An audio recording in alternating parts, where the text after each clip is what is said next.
ఈరోజు Tirupati RDO office నందు mega DSC అభ్యర్థులు మరియు టీఎన్ఎస్ఎఫ్ తిరుపతి పార్లమెంటు రాష్ట్ర కమిటీ నగర కమిటీ ఆధ్వర్యంలో ఈరోజు మెగా డిఎస్సి విడుదలపై చంద్రబాబు నాయుడు గారికి విద్యాశాఖ మంత్రి నారా లోకేష్ గారికి కృతజ్ఞతలు తెలిపే కార్యక్రమాన్ని ఈరోజు నిర్వహించడం జరిగింది.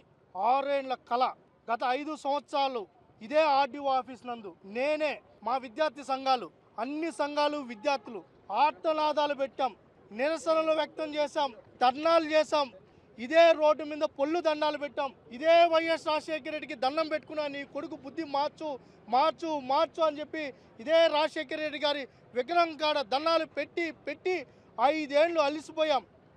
ఆ రోజు చంద్రబాబు నాయుడు గారు ఒక మాట ఇచ్చారు, నేను అధికారంలోకి వస్తానే, కూటమి అధికారంలోకి వస్తానే, మొట్టమొదటి సంతకం మెగా డిఎస్సి మీద పెడతాను, అది కూడా 5,000 6,000 పోస్టులు కాదు 15,000 పోస్టుల పైన భర్తీ చేపడతాను, మళ్ళీ మళ్ళీ భర్తీలు చేపడతామని చెప్పి ఆ రోజు మాట ఇచ్చారు.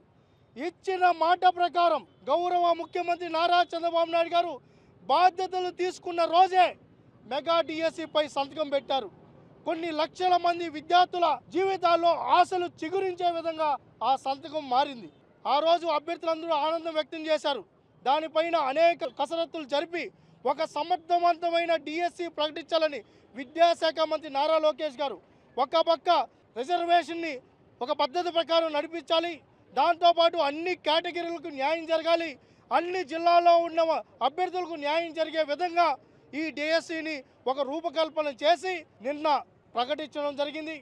జూన్ జూలైలో ఎగ్జామ్స్ కూడా పెడతామని చెప్పి డేట్లు కూడా అనౌన్స్ చేయడం జరిగింది.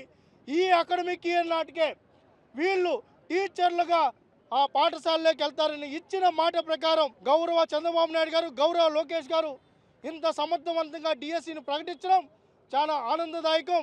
ఒక విద్యార్థి సంఘ నాయకుడిగా విద్యార్థుల తరపున మెగా డిఎస్సి ప్రకటించినందుకు చంద్రబాబు నాయుడు గారికి హృదయపూర్వకంగా అభినందనలు తెలియజేసుకుంటూ పాదాభివందనం తెలియజేసుకుంటున్నాను.